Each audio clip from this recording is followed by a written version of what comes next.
नमस्कार, स्वागत है आप सभी का। मैं डॉक्टर अशोक आज आपके लिए जो वीडियो लेकर आया हूँ, वह बड़े ही काम की है। मैं आज जिस बीमारी की चर्चा करूँगा, वह बीमारी भले ही महिलाओं को ज़्यादा होती है, लेकिन वह 25% युवा पुरुषों को भी होती है, बच्चों को भी होती है, बुजुर्गों को भी होती है। कहा जाता है कि यह बीमारी गरीबों को ज़्यादा होती है, लेकिन गलत लाइफ़स्टाइल, गलत खान-पान, जागरूकता की कमी या अन्य किसी बीमारी के कारण अमीरों को भी ये हो जाती है।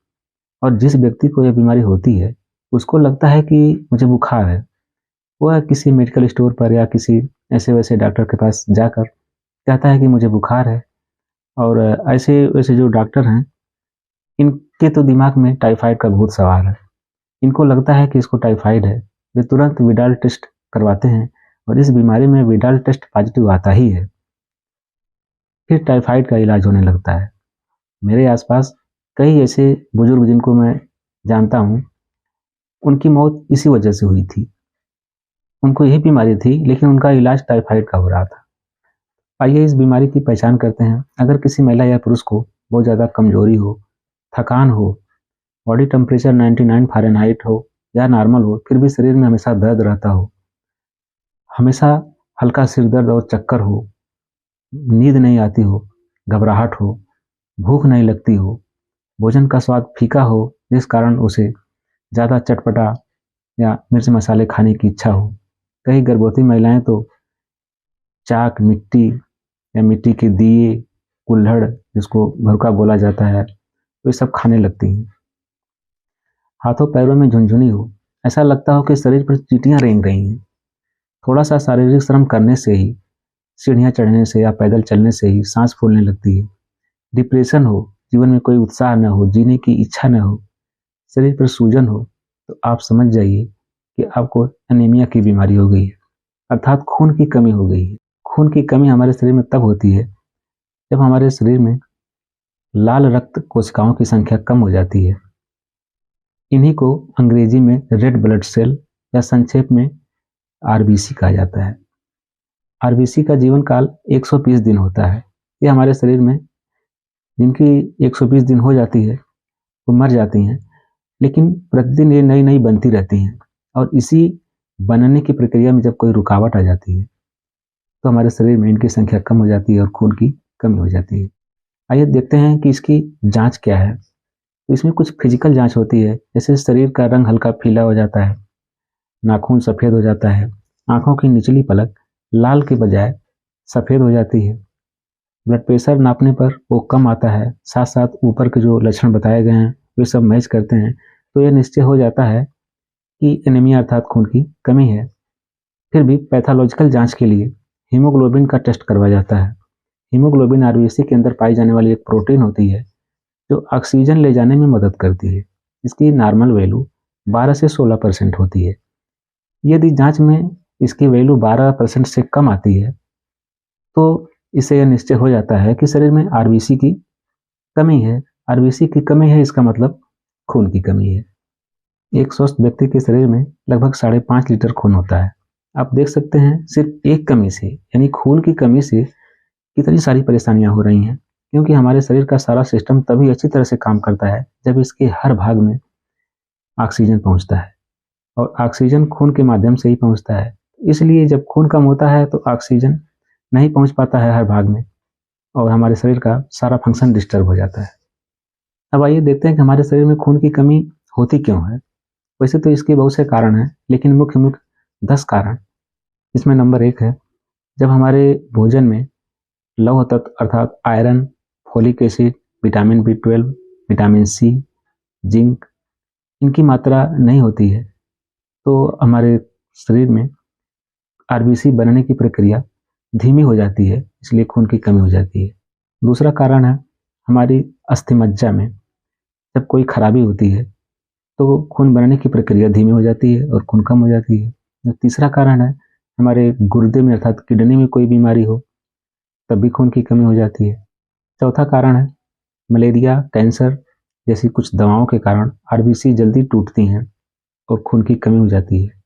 पांचवा कारण है, किसी ऑपरेशन या एक्सीडेंट के कारण ज़्यादा शरीर से खून निकल जाए, तो भी शरीर में खून की कमी हो जाती है। छठवां कारण है, जब हमारे पाचन में कोई खराबी लंबे समय तक हो और अब भोजन का जो पाचन है वो अच्छी तरह से नहीं होता हो, तभी शरीर में खून की कमी हो जाती है।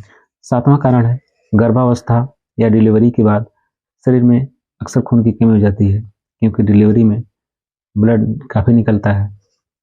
8वां कारण है कि कुछ महिलाओं का पीरियड 15-20 दिन पर ही आ जाता है और लगभग 1 हफ्ते तक रहता है, ज़्यादा ब्लड निकलता है। इसी तरह से कुछ जो महिलाएं हैं जिनके छोटे बच्चे हैं वो दूध पिलाती हैं।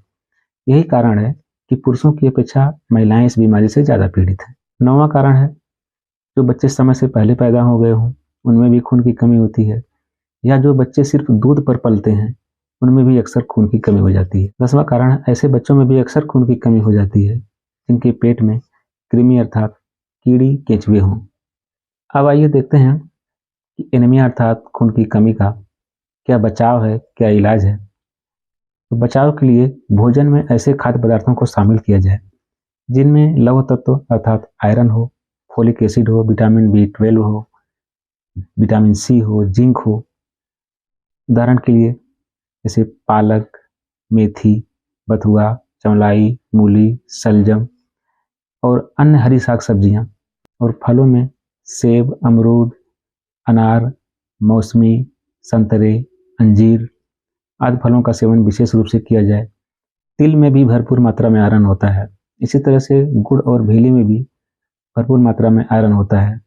वैसे तो गन्ने में आयरन नहीं होता है, लेकिन गुड़ भेली जिस बर्तन में बनता है वह लोहे का होता है, उसमें पकाने से उसमें लौह तत्व आ जाता है। इसीलिए अक्सर सलाह दिया जाता है कि रसोई में 1-2 बर्तन लोहे का होना चाहिए, जिसमें भोजन पकने से अक्सर उसमें आयरन की मात्रा आ जाती है। इसी तरह से बचाव के लिए यदि गुर्दे संबंधित, पाचन संबंधित, मासिक धर्म संबंधित या अस्थि मज्जा संबंधित कोई बीमारी हो तो उसको ठीक किया जाए। महिलाओं में पुरुषों की अपेक्षा अधिक आयरन की जरूरत होती है। एक नॉर्मल महिला को प्रतिदिन 18 mg आयरन की जरूरत होती है, परंतु यदि वही महिला गर्भवती हो जाए तो उसको एक दिन में 30 mg आयरन की जरूरत होती है। बच्चों में खून की कमी न हो इसके लिए जब बच्चा 6 महीने का हो जाए तो उसे हरी साग सब्जियों का, फलों का सूप दिया जाए, और जब बच्चा 1 साल का हो जाए तो उसे सब्जियां और फल खाने के लिए दिया जाए। काफ़ी लोग सोचते हैं कि दूध में सभी पोषक तत्व होते हैं, लेकिन ऐसा नहीं है। दूध में न तो आयरन होता है, न तो विटामिन C होता है, इसी तरह से अन्य पोषक तत्व भी नहीं होते हैं। तो जो बच्चे सिर्फ दूध पर पलते हैं उनमें अक्सर आयरन अर्थात खून की कमी हो जाती है।